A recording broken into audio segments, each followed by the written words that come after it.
আসসালামু আলাইকুম। প্রিয় শিক্ষার্থীরা, তোমরা এই প্রশ্নটা একটু দেখো। বোরের পরমাণু মডেল আলোচনা করো। এটা কতবার পরীক্ষায় আসছে অনার্সে এবং ডিগ্রিতে। চলো এই কোশ্চেনটা নিয়ে আজকে আমরা আলোচনা করি।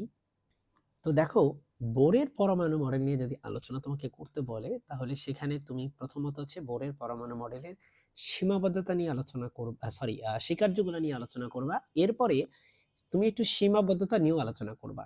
ঠিক আছে? তো প্রথমে আমরা হচ্ছে বোরের পরমাণু মডেলের স্বীকার্যগুলো নিয়ে আলোচনা করি। স্বীকার্য বলতে আসলে যে জিনিসগুলো আমরা আসলে মেনে নিয়েছি বোরের পরমাণু মডেলকে অ্যাকসেপ্ট করার জন্য। বোরের পরমাণু মডেলের প্রথম স্বীকার্যটাই হচ্ছে যে কোনো স্থায়ী কক্ষপথে আবর্তনকালে ইলেকট্রনের মোট কৌণিক ভরবেগ সেটা হচ্ছে h/2π এর পূর্ণ সংখ্যার গুণিতক হবে। এই কথাটার মানে কি? আসলে বোর বলতে চাচ্ছে যেই কক্ষপথগুলোতে ইলেকট্রনরা ঘুরে সেই কক্ষপথগুলো নির্দিষ্ট কক্ষপথ। এটা বোর বলছে নির্দিষ্ট কক্ষপথ। এই কক্ষপথে যখন ইলেকট্রনরা ঘুরে, এই কক্ষপথগুলো হচ্ছে আসলে বৃত্তাকার বা উপবৃত্তাকার কক্ষপথ। এবং এই যে ঘূর্ণনের সময় ইলেকট্রনগুলো যখন এভাবে ঘুরতে থাকে একটা কক্ষপথে ইলেকট্রনগুলো, তখন ইলেকট্রনের যে কৌণিক ভরবেগ যেটাকে আমরা এল দিয়ে প্রকাশ করি, সেই কৌণিক ভরবেগের মান হবে এম ভি আর। কারণ আমরা তো কৌণিক ভরবেগের সূত্র জানি, এম ভি আর। কৌণিক ভরবেগের সূত্র কি? এম ভি আর। এটা হবে nh/2π এর সমান। nh/2π এর সমান, যেখানে n হচ্ছে কক্ষপথের সংখ্যা, এটি কততম কক্ষপথ সেটা, h হচ্ছে প্ল্যাঙ্কের ধ্রুবক, আর 2π তো কনস্ট্যান্ট। তো তুমি দেখো, খেয়াল করো, তোমার যেই কৌণিক ভরবেগ সেটা কিন্তু তোমার h/2π এর কিন্তু ঠিকই গুণিতক আকারে আছে। n এর মান যত বাড়বে ততই তোমার কৌণিক ভরবেগ বাড়তে থাকবে। এটাই হচ্ছে প্রথম স্বীকার্য। আচ্ছা, ও সূত্র তো ওরা নিচে লিখেও দিচ্ছে, ঠিক আছে? সো এটা হচ্ছে প্রথম স্বীকার্য। এখন আমরা আসি দ্বিতীয় স্বীকার্যের ক্ষেত্রে।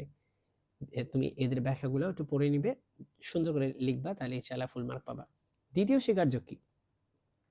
পরমাণুস্থ ইলেকট্রন সমূহ ইচ্ছাকৃত যে কোনো ব্যাসার্ধের কক্ষপথে, অর্থাৎ সব সম্ভাব্য কক্ষপথে নিউক্লিয়াসের চারদিকে পরিভ্রমণ করতে পারে না, বরং কয়েকটি পৃথক পৃথক নির্দিষ্ট ও সুবিধাযুক্ত বৃত্তাকার কক্ষপথে পরিভ্রমণ করে। এই কক্ষপথগুলোকে স্থায়ী ও অবিকিরণযোগ্য কক্ষপথ বলে।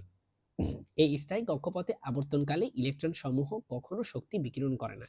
তাহলে 2 নম্বর স্বীকার্যটা খুবই ইম্পর্টেন্ট, কারণ রাদারফোর্ড মডেলে যেটা হয়েছে যে রাদারফোর্ড বলছে যে ইলেকট্রনটা হচ্ছে ঘুরতে থাকে। সো ইলেকট্রন যদি ঘুরতেই থাকে, তাহলে ম্যাক্সওয়েলের থিওরি মতে ইলেকট্রন একসময় ঘুরতে ঘুরতে ঘুরতে ঘুরতে কেন্দ্রে পতিত হবে এবং পরমাণুর অস্তিত্বই তাহলে বিলীন হয়ে যাবে। কারণ যদি ইলেকট্রনই না থাকে, তাহলে তো পরমাণুর অস্তিত্ব থাকবে না। এই প্রবলেমটা দূর করার জন্য বোর বলছে আমরা কক্ষপথগুলোকে এমনভাবে বিবেচনা করি যেন কক্ষপথগুলো আসলে স্থায়ী কক্ষপথ। এটা বোর বলছে যে কক্ষপথগুলোকে আমরা স্থায়ী হিসাবে চিন্তা করব। স্থায়ী মানে কি? তার মানে ইলেকট্রন যখন এই কক্ষপথে ঘুরতে থাকবে, তখন সে কোনো প্রকার শক্তি বিকিরণ করবে না নিচ থেকে, কোনো প্রকার শক্তি সে গ্রহণও করবে না নিচ থেকে। এজন্যই বলে তাকে স্থায়ী কক্ষপথ। তাহলে এই স্থায়ী কক্ষপথে যখন ইলেকট্রনগুলো আবর্তন করতে থাকবে, তখন শক্তির কোনো প্রকার বিকিরণ হবে না, নিজে নিজে হবে না। বুঝতে পেরেছো? কোনো প্রকার নিজে নিজে বিকিরণ হবে না।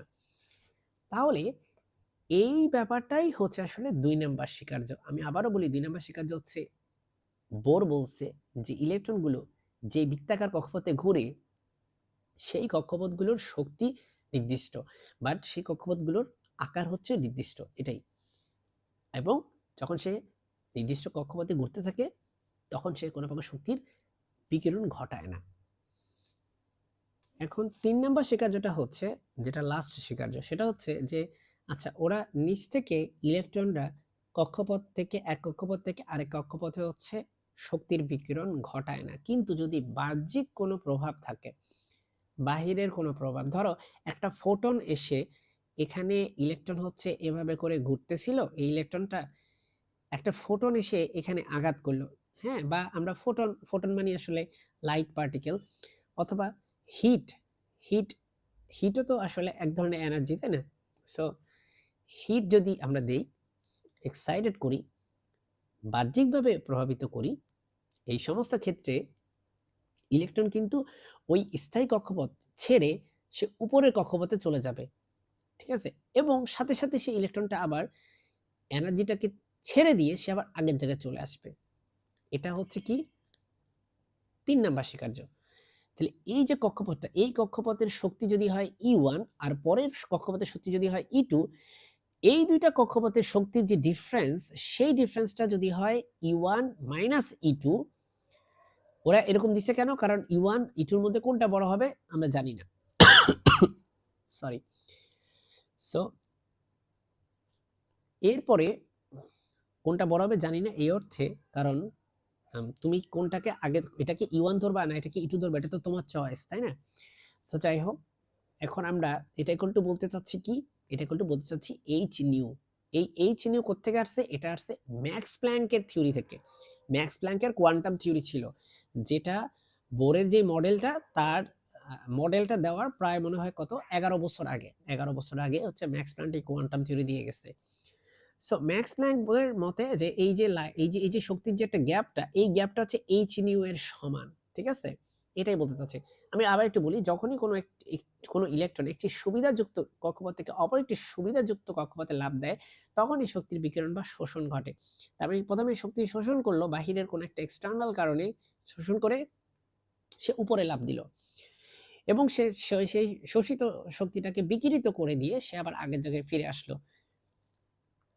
যদি ইলেকট্রন উচ্চতর সুবিধাযুক্ত কক্ষপথ হতে নিম্নতর সুবিধাযুক্ত কক্ষপথে লাফ দেয়, তবে শক্তির বিকিরণ ঘটবে।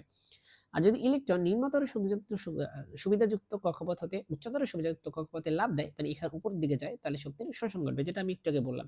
শোষণ করলে উপরে যায় আর বিকিরণ করলে নিচে আসে।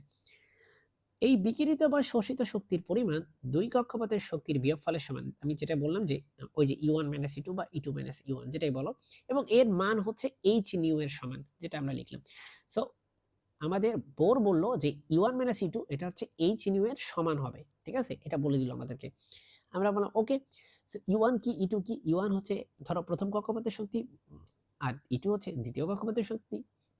h হচ্ছে প্ল্যাঙ্কস কনস্ট্যান্ট, নিউ হচ্ছে তোমার ফোটনের, নিউ হচ্ছে ফোটনের কম্পাঙ্ক। সো এটা হচ্ছে মোটামুটি বোর যেই পরমাণু মডেল দিছে, সেই মডেলের মোটামুটি আলোচনা। একটু যদি সীমাবদ্ধতাগুলো কয়েকটা লিখে দিতে পারো, আই থিঙ্ক আলোচনাটা আরেকটু সুন্দর হবে। সো আজকে এ পর্যন্তই রইল। আসসালামু আলাইকুম।